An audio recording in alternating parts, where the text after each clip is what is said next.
Well, hello there, humans, hippies, earthlings, whoever you are, wherever you are, whatever you're doing, and whoever you're lucky enough to be doing it to. I'm Bushka on Blitz, and today is another tactics video. Today we're going to be discussing some little sneaky tricks and tactical things that I like to do in the game to give yourself the best chance of winning when you're a fat-fingered old bloke like me who doesn't really have the fast twitch skills of all the young humans.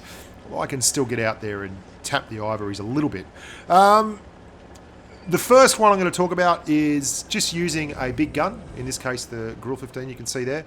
Siaki, I think it is. I'm not sure, just his name just popped up as he flashed by. Then I'm going to talk about side scraping into a side hug, and then we're going to do a little bit of reverse side scraping and talking about snapshotting while doing that. I've done snapshotting before with the Conqueror, but you can do it with pretty much any tank. It just doesn't come off as often. And then that kind of feeds into a quick little bit I'm going to show you on the Object 140. I'm going to talk about why the Object 140 is actually really, really good for a couple of particular things. So first of all, you can see this is more a map tactic or something you do when you're looking at the map and figuring out what's going on. Now I'm in an IS-4, it's fairly mobile, but it's a supremacy game and we've each got one cap and the team's pushing down there. But there's only 2 reds spotted, which means we've probably got 4 to 5 guys coming around this flank. So what I want to do is set up on this corner. Now this is corner holding really, I guess. And a lot of people, you'll hear guys who can play will say, oh, you know, get an E100 and hold that corner. And there's a reason for it. It's a really valid thing. And it's a really strong tactic. And what happens is if you can hold a corner like this against tanks with lighter armor profiles, and you've got a big-ass gun behind you like that Grill, then you can actually do some incredibly good stuff. And you can see Siaki is there. He's reloading. He's telling me he's reloading. I'm calling targets for him. And I'm holding this corner, and he is going to get free shots while I tank the damage. And it's really, really important because we now have a whole bunch of tanks in front of us. They want to get round behind and get excellent shots into the corner of our team who are unprotected, but we've managed to stop them. I'm going to put my butt out to the left here to stop this 140 from getting through, and I'm really taking a beating. But our Grill is doing a fantastic job, and our E100 is pushed in here as well, and they're all starting to get absolutely beat to hell. And that's how you do it in a heavy tank.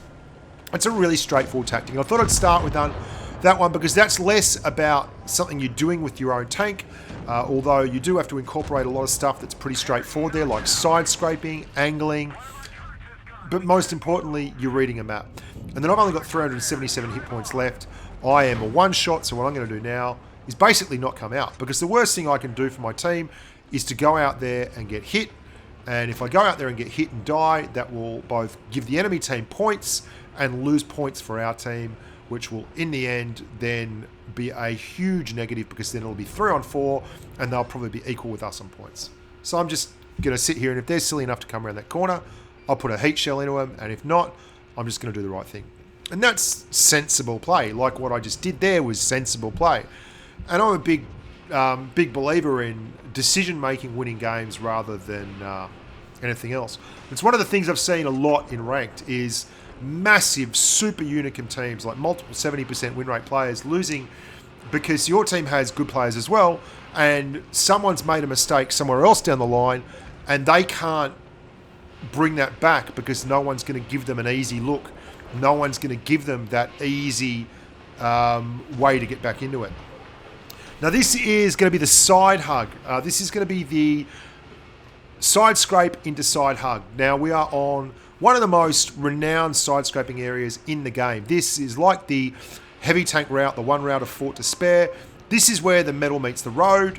Pretty much every time in heavies if you've got heavy dominant teams, and you get a whole lot of side scraping going on. You can see there's an E50, there's an E75, there's an E100, there's a T95, there's an IS4, and it's all, there's actually a couple of E100s, and it's all happening. And I'm holding this line here in the IS4 because basically my job is to hold the line.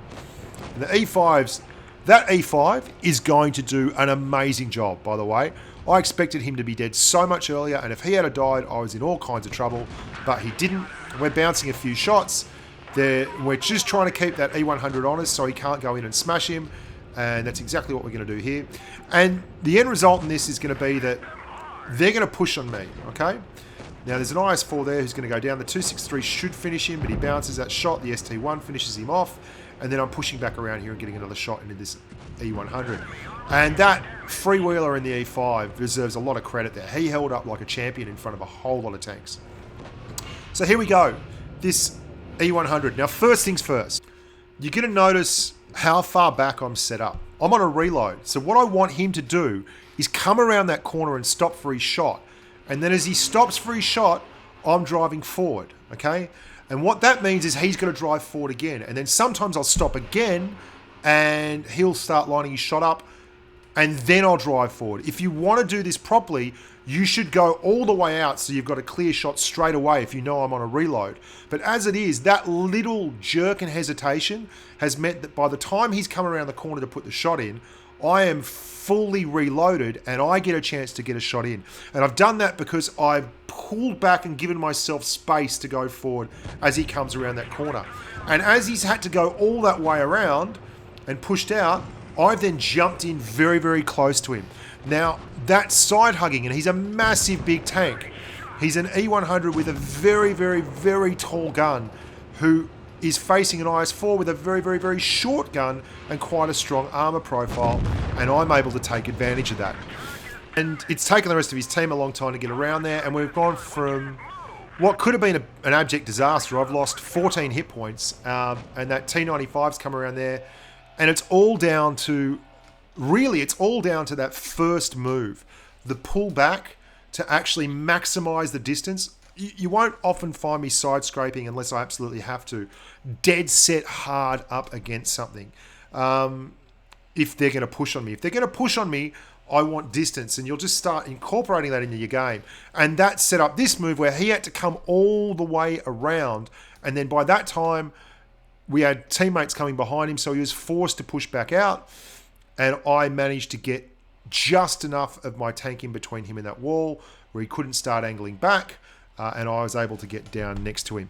So that's what you can do. If someone starts pushing up on you around a corner, particularly in a very tall tank, you want to hug them. You can do this in everything, like mediums and absolutely everything. Anything that's got a turret anyway, you want to side hug in. E25s, skate, and those guys do it in that. And I hate the E25, but it's not because it's not a good tank. It's because I'm not very well equipped to drive it. I kind of have tank Tourette's and lack the skills to stop myself from going off and driving it like a light with a turret. This one's going to be the reverse side scrape. And I'm also going to incorporate something I did a while ago called snapshots that you do on the iPad, where you kind of set the gun up beforehand and then duck out and fire and pull back before you've even really had a chance to register on the radar.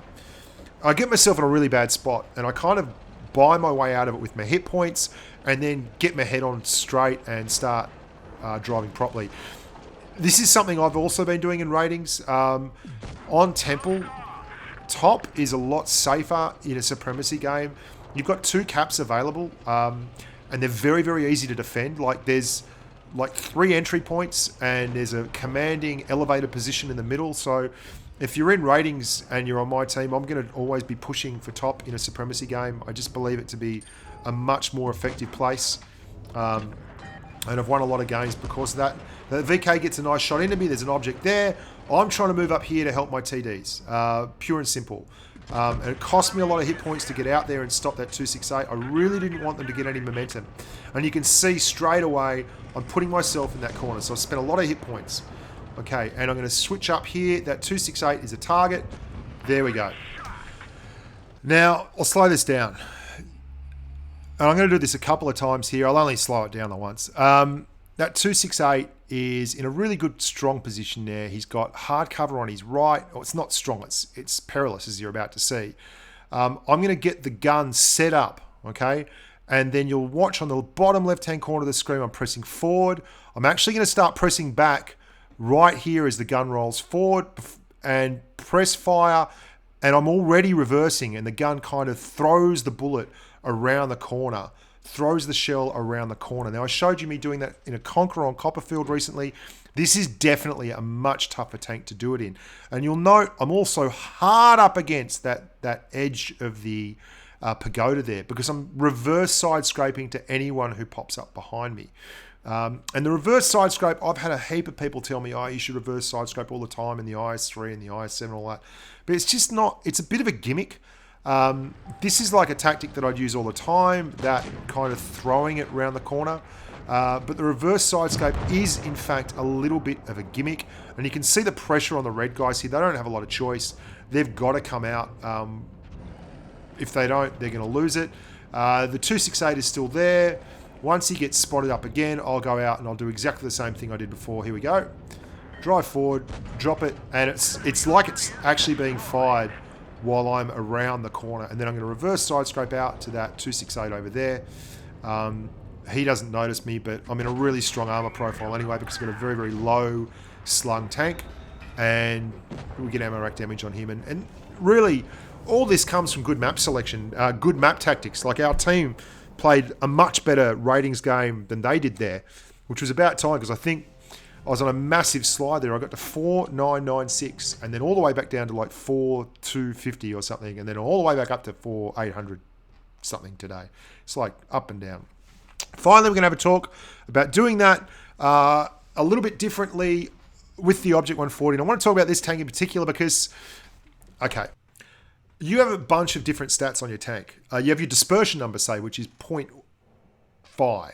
And you have another coefficient for when you're actually firing on the move and your turret's turning and all that kind of thing. And that coefficient is then factored into your dispersion. So the lower that coefficient, the lower that number, the better you are at firing while moving. Now the IS4, which you just saw me using it against the Object 268 there, has 0.20 as its number. The Conqueror, which is very, very good at it, which you would have seen me doing that snapshot, if you watch the Dirty Tactics video on Copperfield, has 0.17, which is excellent for a heavy tank. And the M48A1 Patton has 0.10, which is amazing. The Object 140 has 0.08, which is just astonishingly good. So what you can do with the 140, and this is one of the reasons why people love using this tank and why it was so effective when premium ammunition was really, really strong, is you can drive this tank with auto aim on in both standard mode and sniper in zoom, and hit regularly just by tapping the button. You can see the reticle when it's a fully buffed 140. It does amazing things and it's really, really effective. And what I'm going to do here is show you why and how you can utilize that if you want to drive a tank like this. Indeed, if you want to drive anything that's a nice on-the-move firing tank, you'll see I am not zooming in there. I am literally relying on that auto aim.